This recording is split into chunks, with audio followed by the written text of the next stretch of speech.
Welcome to the Gita in Action podcast. My name's Radha, and I'm here with our crew of seekers.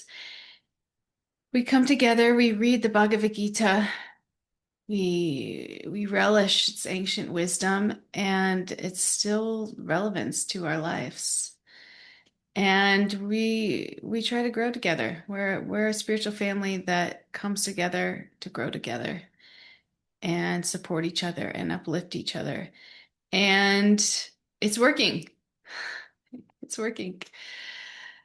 We were just sharing right before we came live here how just these meetings just uplift us, are like the highlight of our weeks.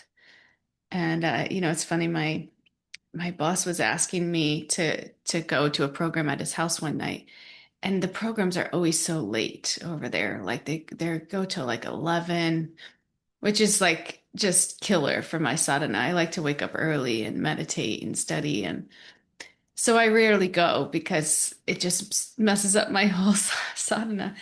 And I feel a little bit bad because he's like always asking me, always asking me. And the other day he asked me for like my birthday because he was like looking at my astrology. And when he pulled up my astrology, he's he was like reading to me what it said, and he's like, spirituality just runs in your bones. He's like, if you're not hearing, you're not peaceful.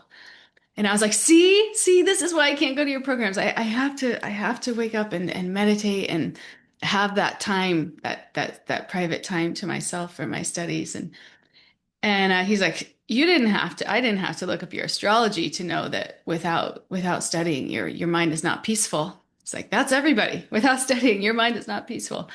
Without this time that we come together and relish these ancient truths together and connect with God, our minds are not peaceful.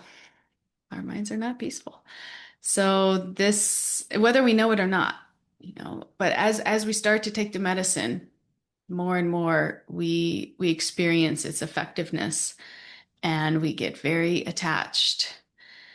And that's what this knowledge does for us. It's a healthy attachment, though. It's not like those attachments that pull us down and pull us in every which direction that we then regret later. It's a healthy attachment that we never regret because it only pulls you up higher and enables you to show up more loving and compassionately for yourself and others. So this is the medicine that we just want to keep taking, keep taking, keep taking. So today we are starting we're continuing in chapter 12. Chapter 12, verse 13 and 14 is what we're going to talk about today. Before we do that, I just want to make a quick announcement. Our Guatemala Women's Retreat, we have about 5 spaces left. And the price is going to go up in a few weeks. The price goes up. Our early bird ends. So if you want to come on to Guatemala with us in November, the 7th through the 14th, please sign up soon. You can sign up on our website, consciouscollectivelife.org. And it's going to be ecstatic. It's going to be really ecstatic. Such a mix of adventure and kirtan and time for connection with yourself and others. You will leave transformed, guaranteed. So if you want to come to that, please sign up soon. Okay, let's get into our text, 13 and 14, chapter 12, 13 and 14. And before that, actually, let's say our prayers. Shraddhanjali, when you're ready, do you want to say our prayers for us? Om Jnana Timirandasya Jana Jana Salakaya Chakshuran Militam Yena Tasmai Shri Guruve Namaha Nama Om Vishnu Padaya Krishna Prastaya Bhutale Shrimate Bhaktivedanta Swaminiti Namane Panchakalpa tarubhyascha kripa sindhubhyeva cha patitanam pavanebhyo vaishnavebhyo namo namaha. Jai Shri Krishna Chaitanya Prabhu Nityananda, Shri Advaita Gadadhar, Shivasadi Gaura Bhakta Vrinda. Hare Krishna, Krishna Krishna, Hare Hare, Hare Rama, Rama Rama, Hare Hare. Jai, Srila Prabhupada ki jai. Thank you. Okay, let's get right into it.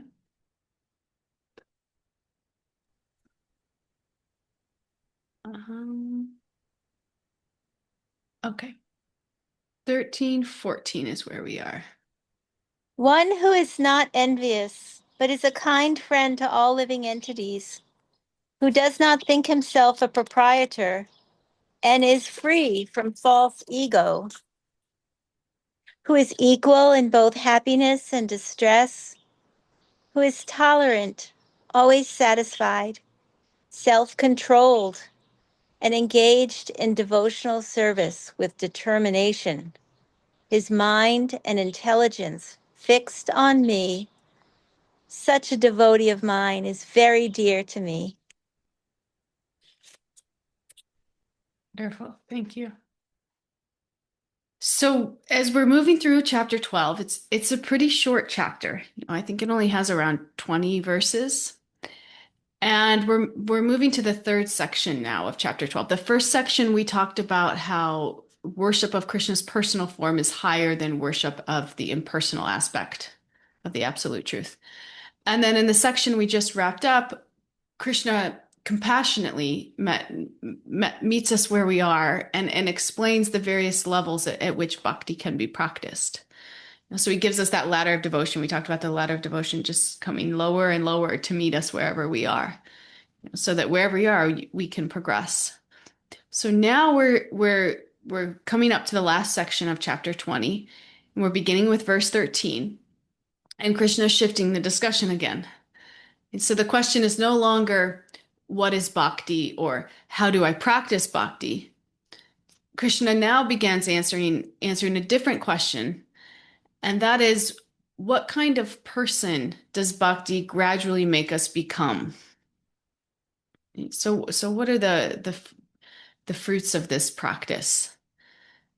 And so in this list that we just read, that Stella just read, it's not just a list of moral qualities. It's a picture of spiritual maturity.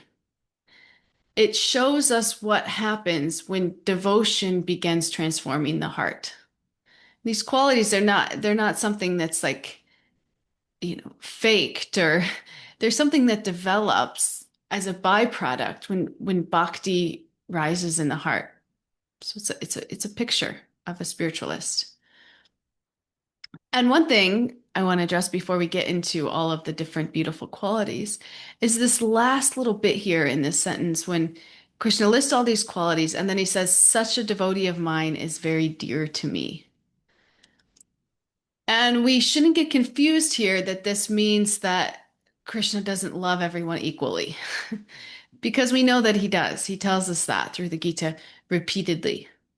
He protects all living beings, even sinful people. He loves. But love and reciprocation are not exactly the same thing. And this is the point we've come back to quite a bit. Krishna will reciprocate with you to the degree that we turn towards him. So if we're turning towards him, Krishna reciprocates with us more. And it's like, a mother loves her baby completely, but she doesn't necessarily, she's not going to like trust her baby with a kitchen knife. If a baby grabs a knife, actually, this happened to me yesterday. I was washing my baby's hands and she grabbed the knife on the side of the sink. And I like completely, immediately like reached for it, took it out of her hand because she doesn't yet have the capacity to understand how to use it properly, much more like the fine motor skills. But she doesn't understand, but as she grows up and matures and, is responsible, things may change. She wants to cook a nice meal for the family, then, then maybe that will be okay. So the love is here now. The love will be there then. but the depth of the relationship changes as her capacity changes. And so it's the same thing here. Krishna loves everyone, but he reciprocates according to how much a person is turning towards him. So that the more that we open our hearts, the more room we make for him in our lives. And then the more that we reciprocate with him, the deeper that the relationship becomes. Okay, so this is why Krishna says that these devotees are especially dear to him. It's not like these are his favorite most people. It means that these are the people that he'll reciprocate most with because they have that capacity and are ready for that. Their hearts are open. So another thing another thing to point out with this verse is a danger in spiritual thinking that we think, I'm a spiritualist, I'm practicing bhakti, I'm like, morally sound. I'm fine. I have nothing to work on because I'm already a spiritualist and I pretty much walk on water, right? Sometimes it's kind of people will slip into that. You're practicing a few high moral principles and you start thinking, I'm good to go. So Krishna warns us against that mentality. We can't just use bhakti as like a whitewash to cover our shortcomings. We have to understand the whole process of bhakti in itself is a cleansing process, and that we are all works in progress. Every one of us has attachments, has insecurities, has selfish tendencies, has fears, has blind spots. So it's not like you come into spiritual life and you're all of a sudden, holier than thou.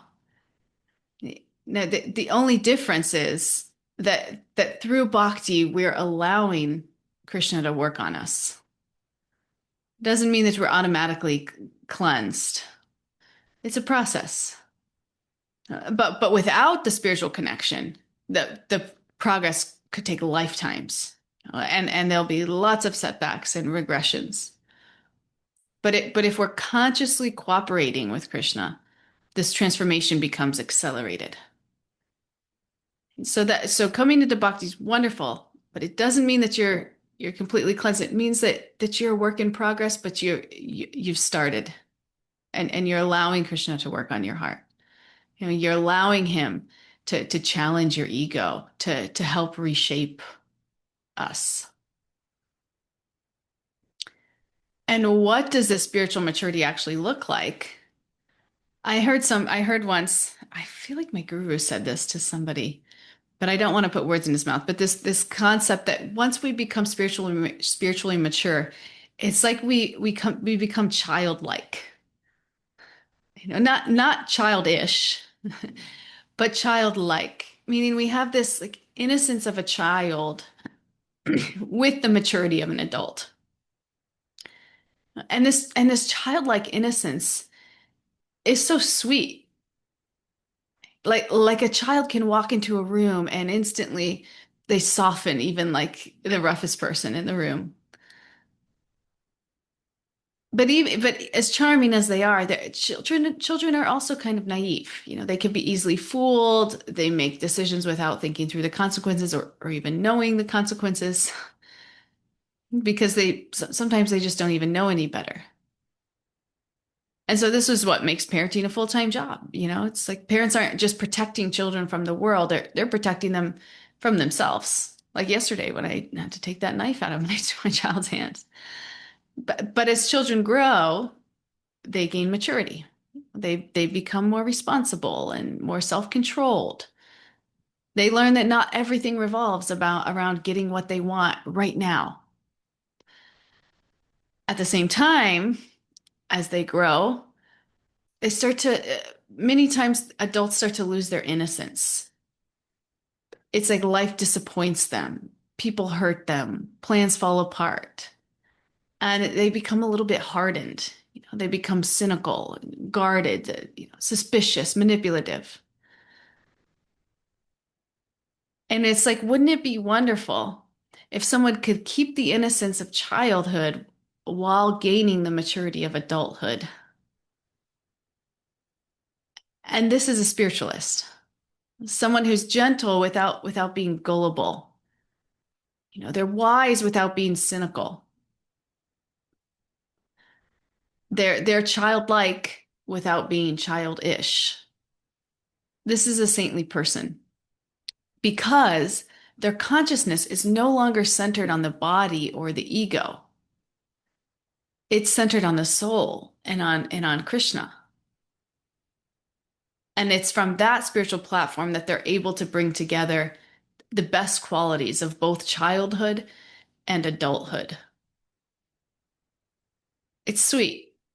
I think of this like as you get really kind of introspective around your spiritual life, hopefully you can start to see how maybe you've kind of started to loosen your grip on some things. Like I remember when I first came in and I was doing service in bhakti, I made the service completely about me. Like if it was successful, then I felt good. If it wasn't, then I felt like a failure. That ego trap. But as I go forward in my spiritual life, I understand, hey, this isn't actually about me at all. And it becomes lighter. Even if I'm taking on a lot more service, the service itself becomes lighter. I don't feel so held on tightly to it because I'm seeing it through my ego. I mean, there's still ego there, but much less than there was when I started. So in that, or maybe a little bit less, but even that little bit less, I can feel the difference, and that I can be a little bit more free, a little bit more, a little bit less taking life so seriously, a little bit more childlike. So this happens as we lose as the ego loses its grip on us. We become centered on God and our constitutional position as his as his servants and that relationship, and not so much on me, myself, and I, which is where we get hard because then everything is in relation to us. And of course, material energy is going to let us down. What do we expect? So it's designed that way.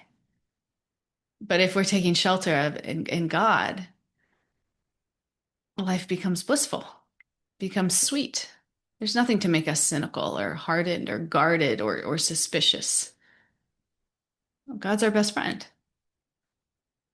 So we get our innocence back. It's very sweet. Sometimes, this is another point that I think about often in bhakti. Sometimes we see people who are not spiritual, yet appear very kind and generous and moral. This I've also seen this in my life. Like when I left my job as working for the Navy, working for a contractor of the Navy, the people that I worked with were like just top-notch integrity. We were like a family. I really thought a lot of them. All of these things, the kind, generous, they had really high morality. And then, sometimes it's confusing because then you get into spiritual circles and you think these people aren't moral at all. They're not really living their highest lives. And this can be a little bit confusing. So I want to kind of clear this up a little bit, because this is something that helps me quite a bit. So this is true, that you may see other people who aren't spiritual who have really good qualities. And the reality is that good qualities can exist anywhere. So we're going to see them. This is, you might see some devotees that don't have good qualities. You may see non-devotees that have good qualities. The question is not whether good qualities can appear. The question is whether these good qualities have a stable foundation. Like how deep are the roots of these qualities? Like a house may look beautiful, but if the foundation is weak, it's only a matter of time before the whole house has some problems. So similarly, if our moral values aren't rooted in something very, very deep, if they're rooted in material energy, which we know is temporary, is always changing, changing social ideas, personal preferences, temporary identities or circumstances. When these things change, oftentimes those values will change too. So bhakti just provides a much deeper foundation because bhakti changes how we see ourselves. Instead of seeing ourselves as these isolated competitors trying to maximize our own happiness, we begin to understand who we actually are. And that's an eternal soul, a part of Krishna. And that every living being is also a part of Krishna. And from that understanding, compassion, humility, kindness, forgiveness, these things just become natural. So it's just a much deeper level of realization and therefore much more sustainable way of living as these qualities develop. And somebody may not be very far in their spiritual practice, and these qualities might not have developed very fully. But if God is their desire, if putting God at the center of their life is their sincere desire, it will happen. And when it happens, it will be very, very deeply rooted because it will be coming from this realization and not as a byproduct, as a temporary identity. Not because we're forcing them or trying to manifest them because it's who we think we want to be. But it happens because we're beginning to see reality more clearly. It's just a much deeper foundation. It's like it's foolproof. It's not like, oh, I'm a compassionate person when it's convenient for me, but when it's not, I'm not really anymore. Or I want to lift everybody up unless they're my competitor, and if they are, then I'm not really lifting that person up. No, it's holistic. This understanding, this compassion, this humility, this kindness, this forgiveness. So this is the difference. This is the difference between these qualities emulating from a spiritualist and versus somebody who's not. The roots are much deeper. Okay, let's get into these qualities. Is there anything that anybody wants to share before we get into the qualities? Is this resonating with you guys? Yeah. I'll share quickly. Yeah. I was just thinking about the childlike, um, spiritualists become childlike. I think there's a verse like that, there's something like that in Jesus's teachings too. And I remember like thinking about that a lot when I was younger and what that means. And it's always cool to hear it come back and like get a deeper understanding of it.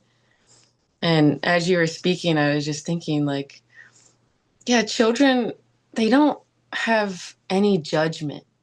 Like maybe a little bit of judgments there, but like for the most part, they just love everyone. Maybe sometimes they're a little shy, but they don't have, like you were saying, they don't have all this criticism, all this judgment, all this like negative feelings towards people that blocks them from just, almost naively loving everyone. Um, and yeah, that's such a beautiful thing. And to get back to that place, yeah, we just keep doing the practice and hopefully develop those qualities. But yeah, I just wanted to share that realization and thought. Thank you. Mm. Yeah, it's so sweet, isn't it? Shraddhanjali says, and they don't worry about money. And they, Yeah. yeah, that's But for sure. yeah, they just create. They don't worry about time either. They're just get Mm. in a zone. That childlike mind. May we all develop it to some degree. Thank you. Mm. Yeah. I think every child we see at the playground, my baby goes over and tries to hold their hand. Could you imagine? Every person you see at the grocery store. You might get arrested for that. But it's very sweet. It's very sweet. Yeah, and concerns about money, that's definitely not there. A child is so wasteful. Um, yeah, I agree. That would be so sweet. Let's all make that a goal to return to that to some degree. And we see that in some of our great teachers. We see that quality. And it's very endearing. It's very endearing. Somebody with that childlike quality is just so lovable because they have that level of innocence. I think Radhanath Swami is like that. Sachinandana Swami has that in him too. It's a little, and I'm sure many others. Those are two that I happen to be close to, so I can easily see that. But yeah, thank you. So when we're looking at these qualities of this beautiful list that Shraddhanjali read off for us, one is the first here is freedom from envy. One who is not envious. And Krishna starts here because envy is one of the most common tendencies of a conditioned mind. It's so easy. Like someone gets the promotion we wanted, has the house that we wish we had, has the relationships or the recognition or the opportunities or success that we think would make us happy. And automatically the mind goes into why them? Why them? Why not me? Why do they have what I don't? So envy arises because we assume that someone else's gain somehow takes something away from us. This is our conditioned mind. But a spiritualist begins to see things differently. A spiritualist understands that possessions themselves do not create happiness. What matters is how those possessions are used. Someone can have enormous wealth and use it to destroy themselves. We've seen this time and time again. And then someone can have far less and use what they have in meaningful and uplifting ways. So bhakti teaches us that happiness doesn't come from what we possess. It comes from our connection with God and how we engage whatever we have in his service. And it's because of this understanding that envy gradually begins to lose its grip. Once we really understand where our happiness comes from. I was just talking to somebody at work last week and they were like, are you taking a vacation this summer? Do you take vacations? I was like, I'm just not super attracted to just like a random vacation. Not that there's anything wrong with it, but I get much more happiness from a spiritually centered vacation, either from, leading a retreat or like this weekend at Ratha Yatra, this devotional service. It's much more fulfilling to my heart. I've traveled quite a bit in my life. I spent a summer studying, or I spent a half a year studying abroad. I actually traveled quite a bit. And after a while, it just feels a little bit empty. It's like the next beautiful place, a beautiful place, and it's nice. But once service starts to really fill the heart, it becomes like nothing else can really fulfill it. It's like I don't want to work so hard so that I can make a lot of money so that I can have a bigger house because I know that that bigger house isn't really going to do much for my heart or better car. If anything, I want to work less. I want to downsize so that life becomes more simple so that I have more time for service and study and genuine connection because I know that's what fills my heart.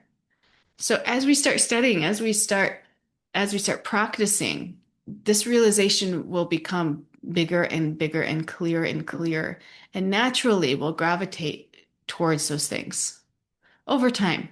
It's a process. It doesn't have to be forced, and it doesn't have to be, everybody is at their own place, and that's perfect. But as that happens, our life just becomes simpler. This is what Prabhupada would say, high thinking or simple living, high thinking. It's not like a badge that we wear on our shirt. It's a realization that a simple living supports high thinking. Because if not, we're just entangled in the rat race. There's nothing high thinking about that. That's just like refined animal pleasure. We get to eat nicer foods, live in a bigger house. That's what's that doing for our consciousness? If anything, it's making us more competitive. It's making us more scared, because we're anxious of losing everything we have because we think it's what's making us happy. It's quite a mind trick. So anyway, this is the freedom from envy. This is the first one. The next one, seeing everyone as family, seeing everyone as our friends, going to the playground and holding hands with everybody. So this is what happens as envy diminishes, compassion naturally grows. Because a devotee begins seeing every living being as connected to the same Supreme Father. A devotee understands, a spiritualist understands, we are all members of the same spiritual family. It's like right now, sometimes we get kind of tunnel vision for just our family. I see this in my mom. I think my mom's on today. I see like somebody will do something like somebody who's not me will do something that's like not a very good decision. And my mom will be kind of hard on them. But then if I do that same thing, it's almost like she doesn't see it. It's like we have this special select vision for our family, and this is our family, and these people are good because they're my family. It's very limited. But once we become a spiritualist, our love becomes unlimited. We understand actually we're all part of the same spiritual family. When we identify with the soul, we see everyone as our brothers and sisters. When we identify with only the body, we see strangers, we see competitors, we see rivals, we see enemies.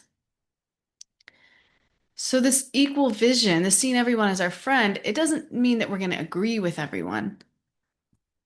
And it doesn't mean that everyone's going to behave properly, but it just changes the lens through which we see others. We begin recognizing the soul within. And this spiritual vision allows genuine friendship and compassion to arise. It really broadens our capacity to love. Because one of the challenges of spiritual life is that when we talk about loving everyone, it's like, yeah, it's easy to love people who are always kind, who are always wise, who are always patient, who are always inspiring. But the reality is, most of the people in our lives are not that ideal. And the reality is, neither are we. We all have a mixture of strengths and weaknesses, virtues and faults, good days and bad days. If we decide that we only love perfect people, we're going to be waiting for a pretty long time. In fact, if a community of only perfect people existed, most of us probably wouldn't even get to be a part of it. We probably wouldn't qualify to be a part of it. So we should see, the beautiful thing about Krishna is that he doesn't reserve his love only for ideal people. He loves people who are still growing, who are struggling, who are trying, people who are falling down and getting back up. Krishna says in the Gita that even if someone is sincerely devoted, even if they have imperfections, even if they fall, they should be considered saintly because they're rightly situated. Why? Because Krishna sees not only who they are today, but he sees who they're becoming. And this is a powerful lesson for us. When we learn to see people the way that Krishna sees them, we become more patient, more compassionate, more forgiving. Instead of asking, like, why aren't they further along? We begin asking, how can I encourage them on their journey? It doesn't mean that we become naive, it doesn't mean that we ignore their unhealthy behavior, but it means that we learn to love real people instead of demanding ideal people. And this is one of the beautiful qualities that Krishna is describing in these verses. And this is why sometimes, even learning like people's backstories, like what made people the way that they are, can really soften our hearts. Because we start to understand, this person is not their bad behavior. This person is just doing the best that they can with the tools that they've acquired in their lifetimes. And maybe they've been through some pretty bad stuff. And maybe they haven't developed the greatest tools. Like my husband loves Star Wars. I think of Darth Vader. He loves like Darth Vader's backstory. He like loves Darth Vader. And I think it's because he loves that he has this backstory And it just kind of opens and softens your heart. So we have to understand, that people are not their conditioning, that people come into this life with a bag, with karmic baggage. They live this life based off that karmic baggage, and we can't see them as the karmic bag that they carry. We have to see them as the spirit soul that they are. Even deeper than their backstory. We have to see them for the spirit soul that they are. That is pure, because that's a part of God. That's the full of compassion and love and brightness and childlike innocence. That's their spirit. That's their spirit soul. We have to see beneath that karmic package. That's what spiritual life is challenging us to do. That's the ultimate upgrade. And when we can do that, our love, our capacity to love just increases exponentially. It's beautiful. Sometimes we think, if I focus on my relationship with God, I have less love for everybody else because I may become a little bit more detached, and that's not true at all. It's actually the opposite, because we actually learn to love in a much deeper, unconditional way. This is a spiritualist. You may not be so entangled in the same way that you were before, in a way that maybe was a little bit unhealthy and led to some unhealthy dynamics. So the relationship dynamics may change a little bit, but the love itself, the quality of the love becomes much deeper. This was a huge help for me in my relationship with my dad when I came into spiritual life. I was always looking for something from my dad, always looking for his approval, always, and it was just never there. My dad had a lot of his own demons, and he just didn't have that capacity. And coming into spiritual life and learning, I can love my dad even if he's calling me, telling me horrible things, calling me horrible names, whatever, however he's treating me, I can still love him. It's quite beautiful. It's not codependency, because I'm not attached to what he's doing or what he's not doing and making it mean something about myself. There's a level of detachment there, but it's a much deeper love because it comes from a much deeper place. It doesn't come from our egos rubbing together in a set of unfulfilled expectations or fulfilled expectations. No, it comes from seeing every person as a spirit soul and relating to them in that way without expectation. And that is what makes the love unconditional and of the highest quality. That's real love.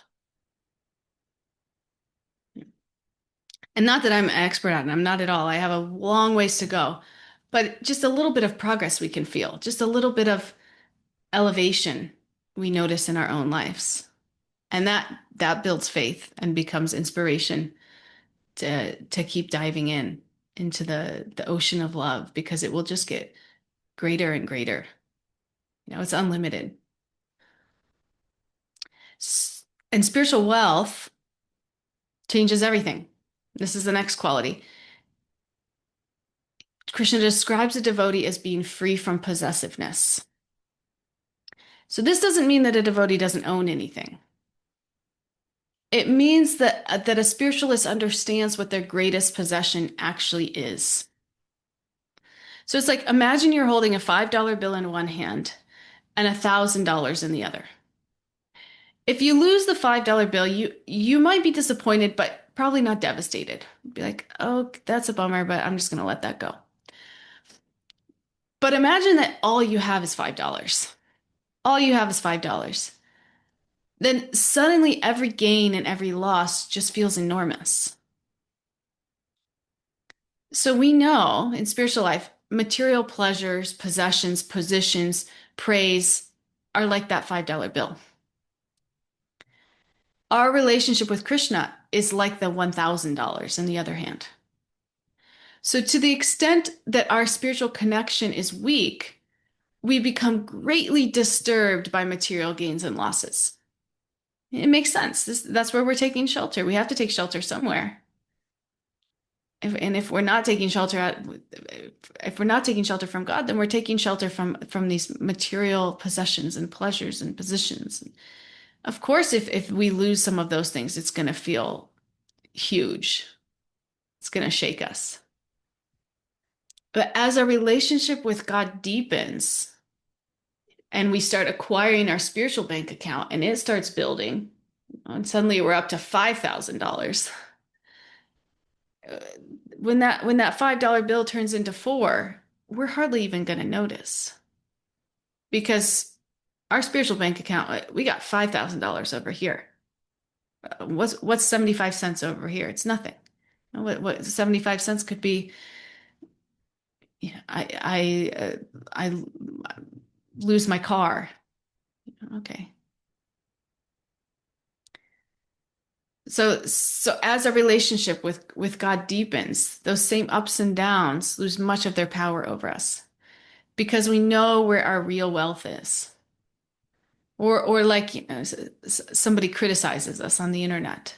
That could absolutely shake us if all we have is this $5. But if we have 5,000 over here, again, that's like 25-cent knock. It's like nothing because we know where our real wealth is. So then Krishna says that a devotee is equal in happiness and distress.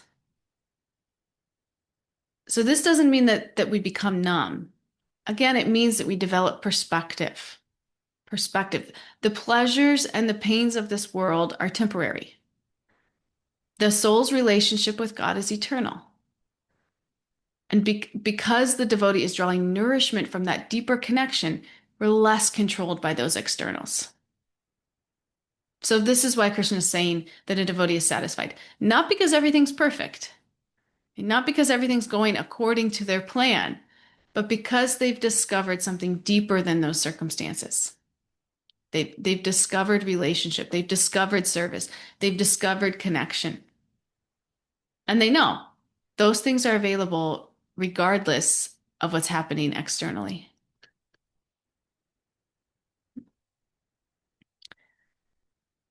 So of course, developing these qualities, it's not always easy.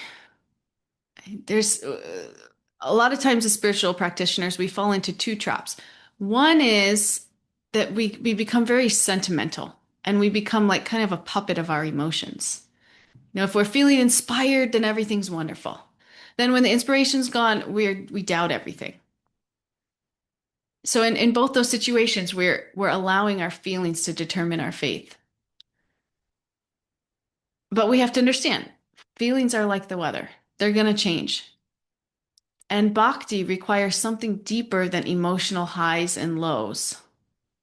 Okay, we have to understand real spiritual growth happens through steady practice, showing up even when you don't want to, not just occasional inspiration. Occasional inspiration might help us kind of get things started. It may give us a little impetus, but we have to get to this place of steady practice. We have to understand the mind might feel close to God one day and distant the next. But we should know that Krishna hasn't moved, and therefore our commitment shouldn't move either. So we have to kind of weather those storms. And eventually we will feel very steady. But again, it's a process, and we can't expect these things overnight. And the other thing we have to be careful of is becoming judgmental. Say we get to this place where we have a very steady practice, we become very proud of our practice. We begin comparing. We look down on people who practice differently, or criticizing people who aren't practicing at all. And the irony here is, I love this line, remember this line, is that while we think we're advancing spiritually, it's actually the opposite because we're not even thinking about God at this point. We're just thinking about ourselves, and how great we are. That's why we are looking down on others. That's not God-centered, that's ego-centered. That's the opposite of bhakti. So let that be a red flag for you, a warning light. A discernment is necessary. Judgment is not. Discernment is asking, how can I help this person? From a place from a soft heart. Judgment is asking, how am I better than this person? So one is opening the heart, one is closing it.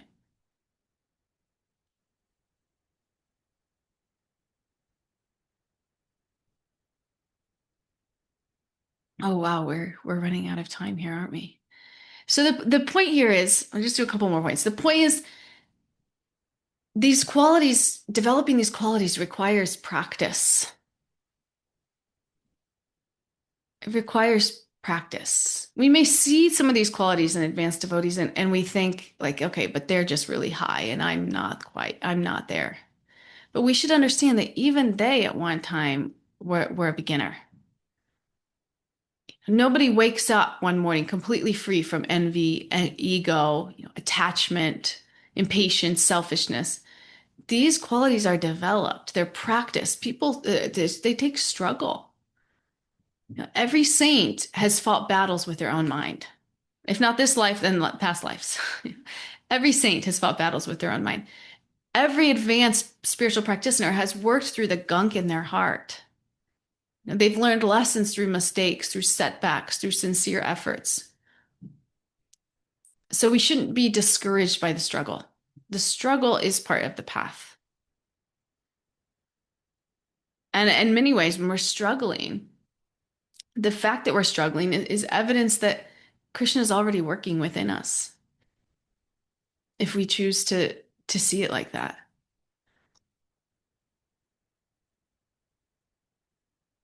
And this is how loving Krishna expands us.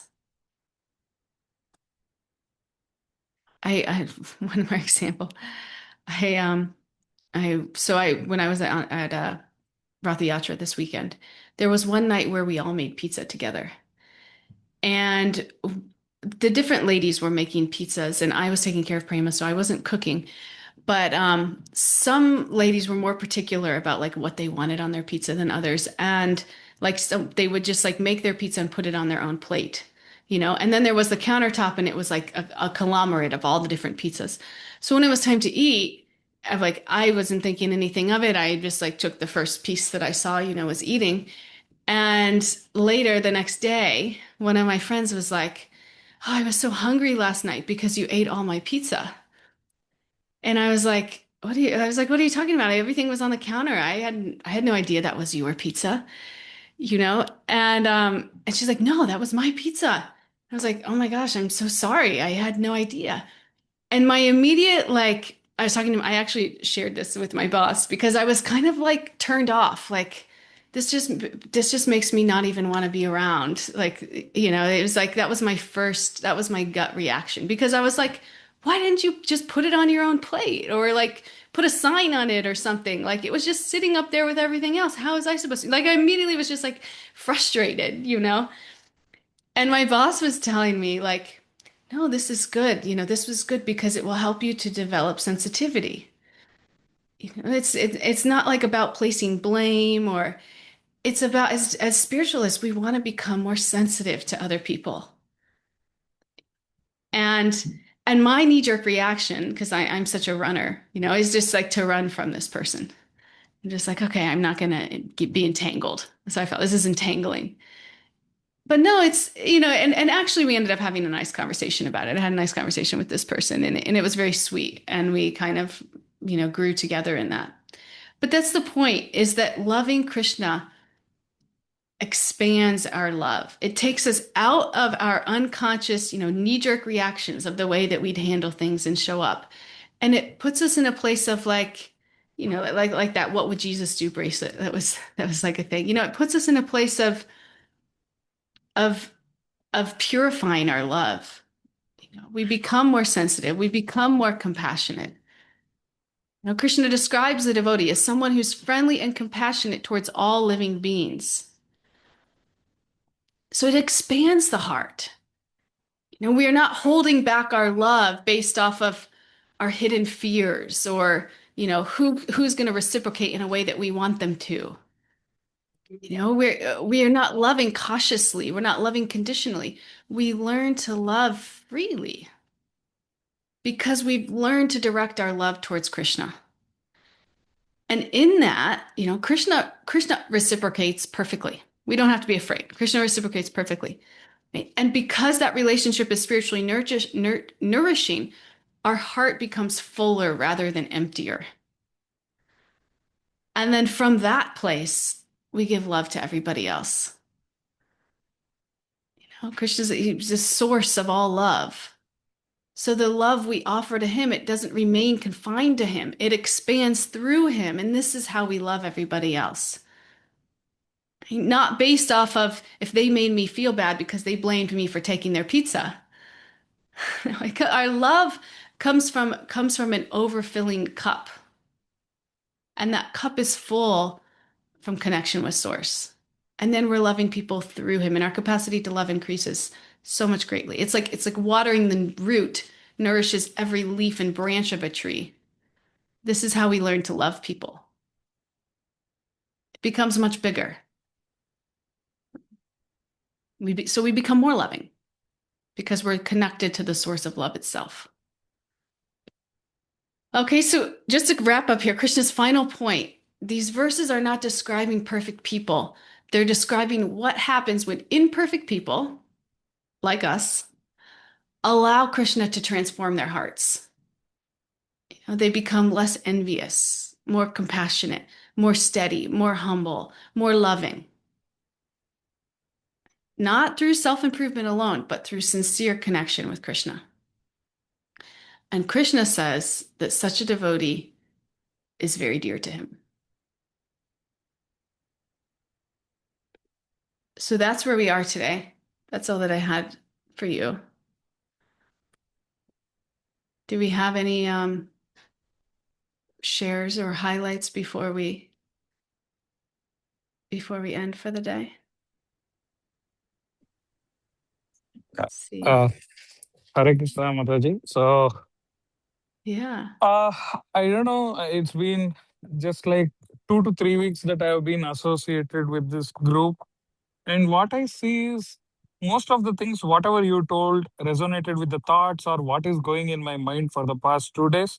And it's just like that you are the Nimitta Matram who came here to just tell what has to happen, what is going to happen, and how it happens, right? How to really take it. So be it just like the childlike and being compassionate, all these things. So it actually happened with me, and I wanted to ask you with this. So I happened to meet my boss who is very arrogant, not that compassionate, all these things. Mostly these are the taglines which are given to the boss, right? So we were talking about this, and yesterday just we were talking about God and all these things. Then he told me one thing. I don't discriminate like you. I don't believe in all these things. But when I see this, right? So when we are so devoted, when we are trying to be so much good to people, we are compassionate, we are doing all service, we are showing all the love. It's not that we are showing just because we get something, right? So this comes out of us being devoted. This is the basic things that we do. We love everything around us, right? So what I see is good is happening to these people and not much good is happening with us. Why is that so? So this was what was really bothering me a lot because we are really devoted to Krishna. We believe in his actions, but those people who don't even believe, those people who are just leading their life haphazardly, they don't have any goal, they don't value others' feelings, they just see themselves first and all these things only good happens to them. It's not that when you said today, right, we should not envy others. I'm not envying here. It's just that these small things bother because when good is happening to them, why not for us? It's not that, oh, why should it only happen to him? He doesn't deserve. It's not that way. It's just like, why good is not happening to us, Mataji? Yeah, it's an age-old question. I guess my first response would be maybe we need to recalibrate our definition of good. Because if a person doesn't have these qualities, if a person isn't compassionate, isn't steady, isn't humble, I would, I, I don't know that they could have a peaceful heart. To the degree that we don't have these qualities, our heart is not peaceful. So even if our external life looks quote unquote good, if we're putting other people down, there's nothing good about that. That doesn't come from a person that's full of love, whose heart is full of love And a heart full of love is ultimately a heart that's fulfilled and connected and peaceful. So I would one challenge, what is the definition of good? And sometimes we don't really understand. Like we get on Instagram, we see somebody with, a really hot body and nice house, and we think, oh, they have it all. But we know nothing about them. We see their external life, but we know nothing about their internal landscape. And that's where good really begins. So not for us to judge or not, but maybe just to understand that maybe you're just seeing part of the picture, and better than, even worrying about or trying to figure out that picture, just practice what you know and have faith in that process and pray for clarity. That would be my 2 cents around that. But I understand how in the meantime it can feel a little disheartening. Um, and I would sincerely pray for clarity around that.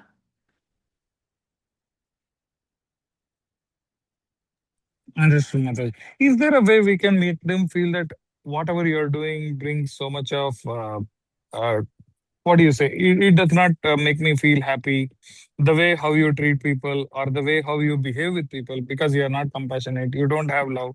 All that you have is hatred or you are envious. So, how to make these people understand and try to show them also the path to bhakti and eventually go back to Krishna in a right way and not just being disturbed soul and try to cause disturbance for others as well. Yeah. The best we can do is treat them with compassion. Just like Jesus Christ was being crucified on the cross, he was praying for his perpetrators. That's the best we can do.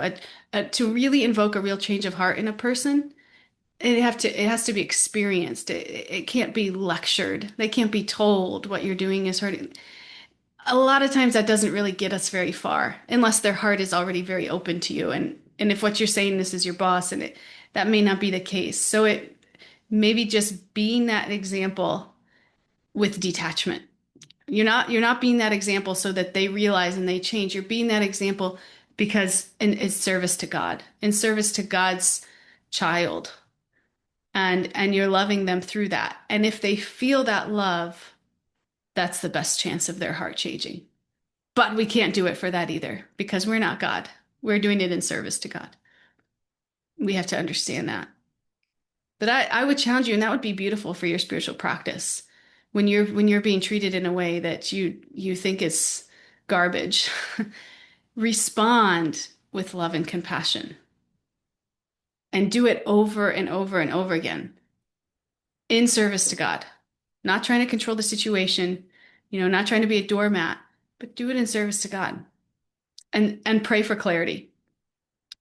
And come back and tell me how that works for you. But you got to give it time too. You have to give it some time. Yeah, we have to have perseverance. It's so important in our spiritual life. But you'll see it. You'll see some shift. If not in him, then in you. And that shift that happens in you, you won't even need the answers to these questions because you'll Yeah. have them. Yeah. Thank you so much for the clarity. Yeah. Thank you. Good, sincere question. KDG. Hi, Bo. My Hi, my Paul. my share is similar, so I really feel the last share. Um, my sister is back from Oregon, and as you guys know, it's a challenging situation. Um, yeah, and like last night, there was kind of like her and my husband had this like fight, and it's kind of these same ideas of like, this is a person who just doesn't have to work, has endless funding from a ex-boyfriend. Um, and I try not to have like, I mean, honestly, jealous feelings about it or just like, what the heck, it's unfair. But when I speak about it, I can hear it in my own voice that I'm like, this is ridiculous, But I've also realized how completely unhappy she is and how like grateful I am to have um uh routine and things I have to do, and challenges and things to balance and remember my spiritual practice, and and how blessed I am to have like bhakti in my life. And I used to think about it with my old bosses who are gazillionaires. Like, I wouldn't trade it in a million years. I wouldn't trade to have their lives or their money, And yeah, and I think it's just helpful because, like, we need to work on, like you're saying, this great advice of like meeting it with compassion, and the perspective is a big one for me. That's so helpful. But also with some boundaries to not be a doormat and not let things just repeat forever. So like last night and I mean, to be completely honest, it's kind of gross, but like she's not very cleanly. And like with the pregnancy, like I've asked her before, like, wash your hands after the bathroom, and she doesn't respect me at all. So like she just, I guess, didn't care and forgot or whatever. But so my husband brought it up yesterday and she got mad and called him some expletives. But by that point, she was already out of the front door. So I shut the door because like I needed boundaries of like, it's not good to have fighting around me right now. So, and I didn't slam it, but I didn't shut it softly. So, I regret that a little bit, but also I'm like sending it's a communication. Like this is not acceptable, like I'm cutting this conversation off, yeah. And then anyway, and then the other thing that was coming to my mind a lot, in the last half hour is like, this was kind of stuck in my mind, like last night and this morning. And I'm like, hey, I know this is my mind. This is just my mind. Like, it's only a little piece. And that's so helpful that we have this knowledge and this perspective that, like, I used to be so overcome with my mind years ago, and it really felt like everything and the whole thing. So that was another big one coming to my mind. So, so thank you all for your shares and stuff too. Yeah, so nice. Thank you, Katie. Situations are hard. Yeah. Thank you for sharing. Chantal.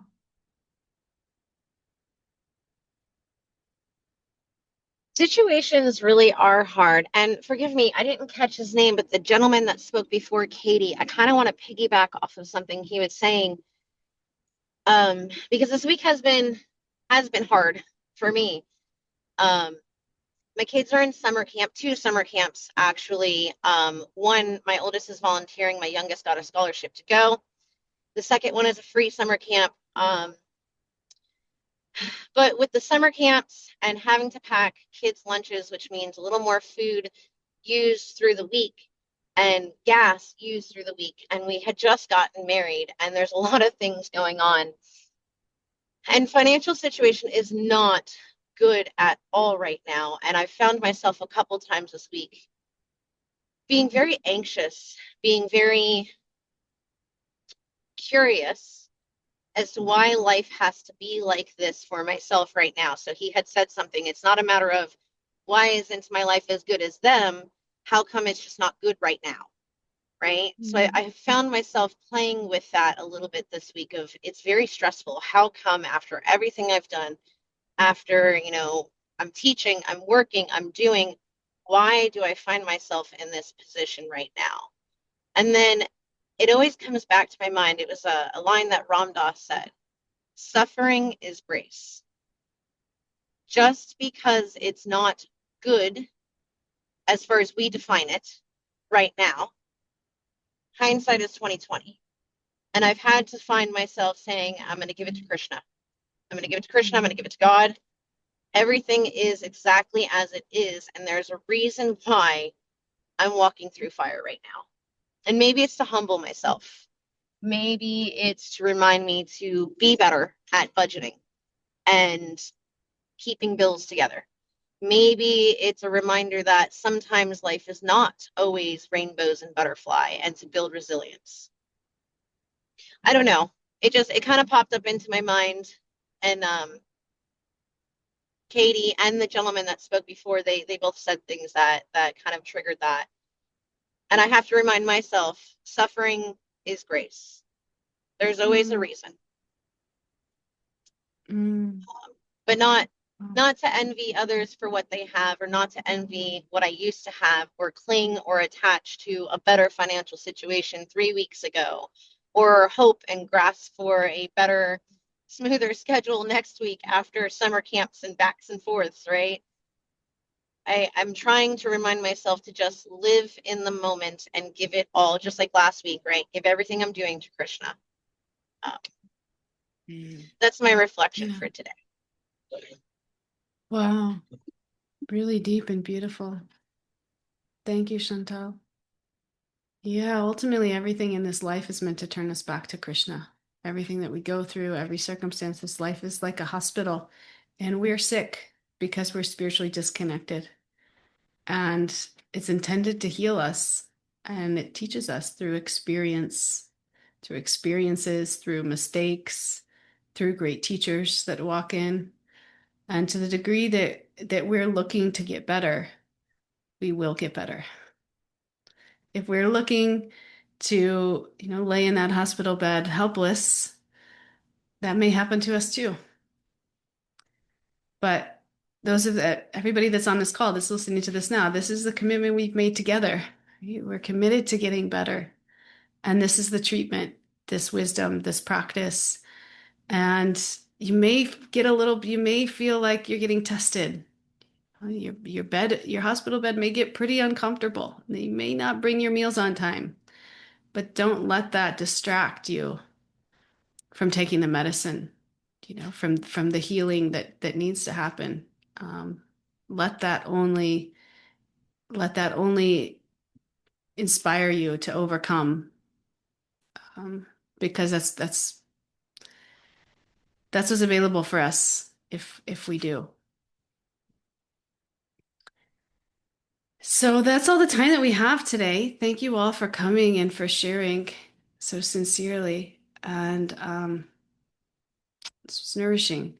I am grateful for you all. And I'll see you all on Monday. Today's Thursday. Yeah. See you all on Monday. Thank you all.